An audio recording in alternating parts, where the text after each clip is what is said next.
Hi guys, this is Connie, back for some more Connie Reads Ghost of Spirit Bear. We're on chapter 11. I have to see what happens next. The keeper offered the bullhorn to nearly a dozen students. With each refusal, Cole felt a sinking feeling grow in his gut. Finally, a tall blonde girl found the courage to speak. "What happened last week is only the tip of the iceberg," she began. "We all know the different gangs, the jocks, the cheerleaders, the nerds.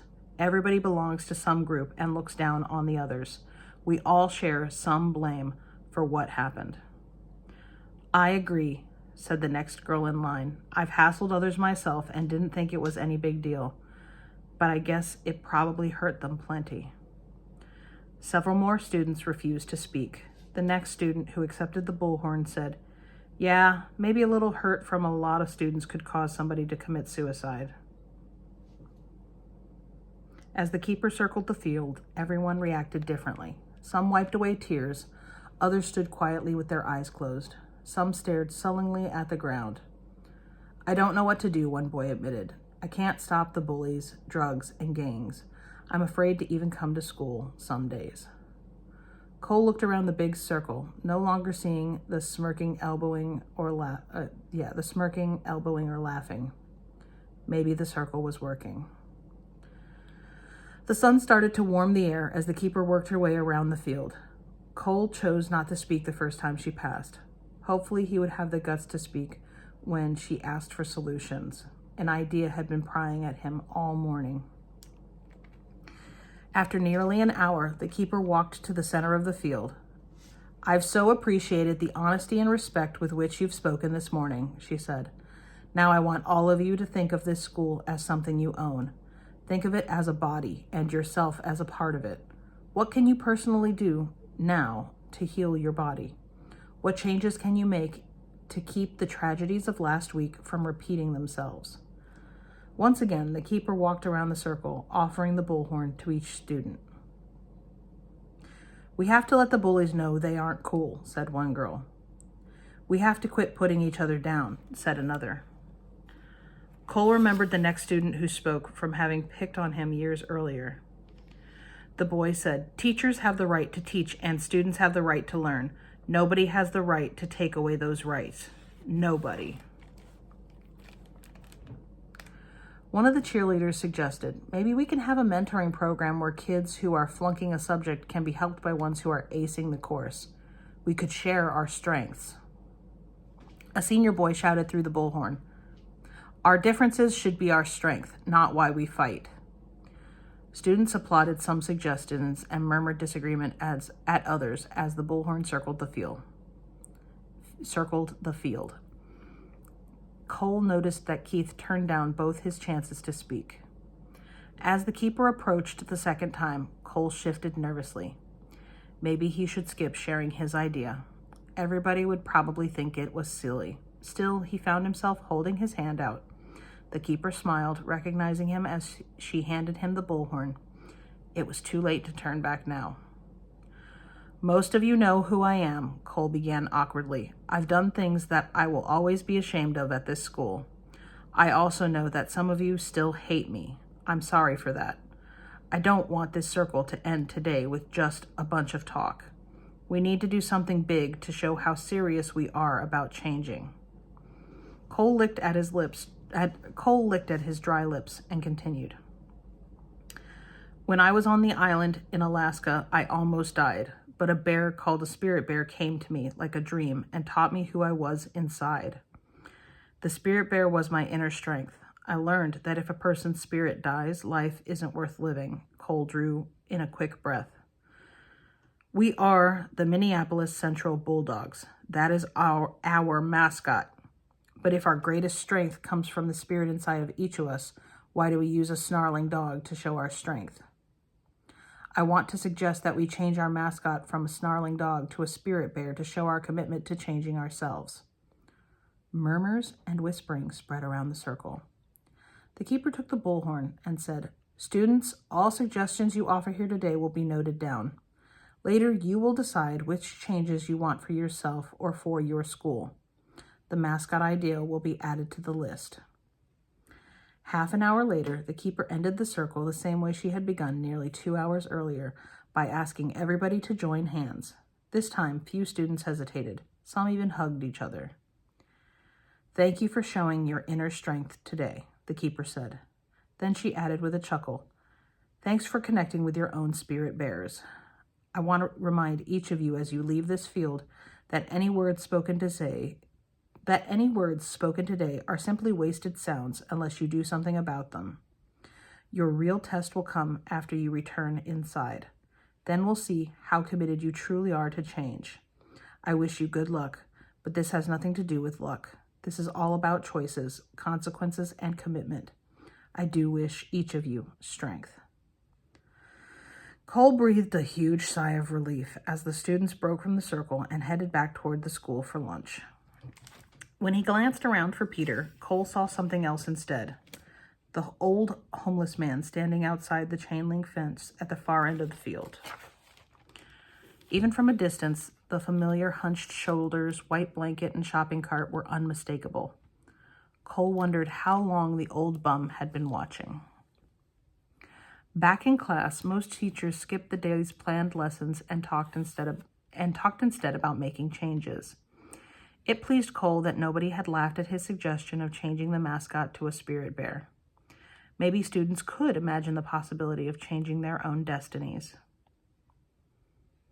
After school, Peter asked Cole, "How come you didn't tell me about your idea of changing the mascot earlier? Aren't we friends?" Cole gave Peter a quick one-armed hug. Of course we're friends. I just wasn't sure a spirit bear mascot was such a good idea. That's why." "Shoot, that's all anybody talked about in my classes the rest of the day." "Hey," Cole asked, "did you see that old guy standing by the fence?" Peter nodded. "I was down at the end. He just showed up suddenly. Then he stood and stared at me. It was kind of spooky." Cole shrugged, probably curious why so many students had gathered around the football field. He was shivering. "All he ever wears is that thin white rag of a blanket," Cole said. Maybe I should give him the atau. That's warmer." "You can't give him the atau," Cole said, thinking about the colorful blanket Garvey had given him. I apologize in advance if I'm totally butchering the pronunciation of this word.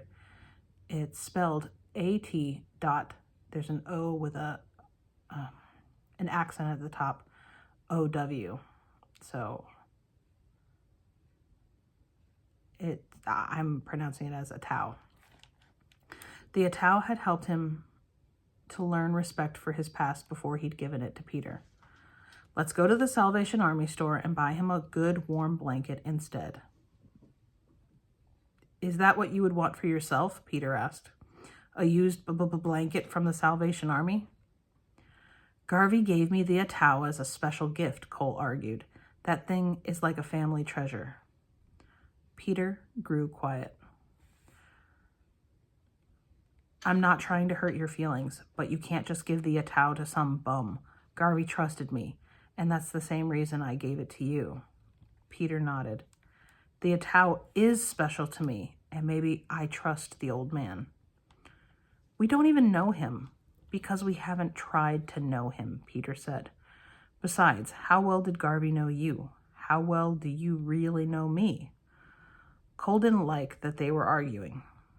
"Maybe we could just walk down to the Salvation Army and see if they have any blankets." "Whatever," Peter mumbled. "Do you need to let your parents know?" "Let them look for me," Peter said, staring down at the street towards the Salvation store a mile away.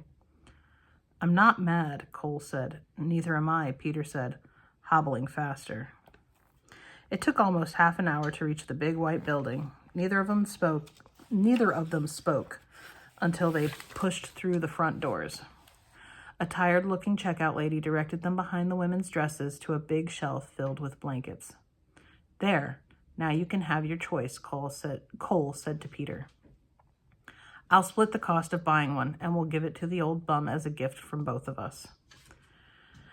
Silently, Peter examined each blanket on the shelf. When he finished looking at the last one, Cole said, "So what do you think?" "I don't like any of them," Peter said. "There's about 500,000 of them. How can you not like any of them?" We're looking for something to keep a homeless bum warm, not something to win a contest. I said I gotta finish my sentences. I said I didn't like them, Peter snapped, heading toward the front entrance. Cole knew not to argue the point anymore. Let's go past the abandoned building, Peter said. Why? I want to meet the old guy. No way, Cole said. He's probably a drug addict or an ex-convict. Like you, Peter shot back. Cole gave up. Do whatever you want with the Atau. It's yours. I know that, Peter said. They walked in silence until Peter stopped suddenly and pointed. Ahead of them was the homeless man struggling to push his grocery cart down the sidewalk. He had a tree stump balanced awkwardly across the top of the basket. The sides of the cart bowed under the weight. Peter angled across the street directly toward the homeless man. Cole followed reluctantly. The grizzled old man didn't notice them at first as he grunted and strained to keep the cart moving. What's he doing? Cole whispered, approaching to within 20 feet. Go ask him. This was your idea, Cole said. Peter hesitated, slowing almost to a halt. Suddenly, the homeless bum stopped and turned to stare at them. Cole and Peter froze in their tracks. Cole was about to run when Peter asked, Do you need help pushing that thing? The man squinted at them. His stringy combed hair hung to his shoulders. Only a knotted rope around his waist kept his pants from falling down. Slowly his gaze softened as he recognized them. Then he smiled and shook his head before turning back to his cart. Not pressing their luck, Cole and Peter headed for home. Cole felt bad. This was the first time since being on the island that he and Peter had really argued. Before splitting up, he said, Peter, I'm sorry for things I said today. I just thought it was kind of dumb to give the Atau to a homeless guy. It isn't kind of dumb trying to make friends with Keith and changing the mascot name, isn't it kind of dumb trying to make friends with Keith and changing the mascot name to Spirit Bear? Cole grinned, not any dumber than thinking the whole school should meet in a circle. And that's the end of chapter 11. Be careful with that and enjoy. Please and thank you, and I will see you for the next installment. Have a good one.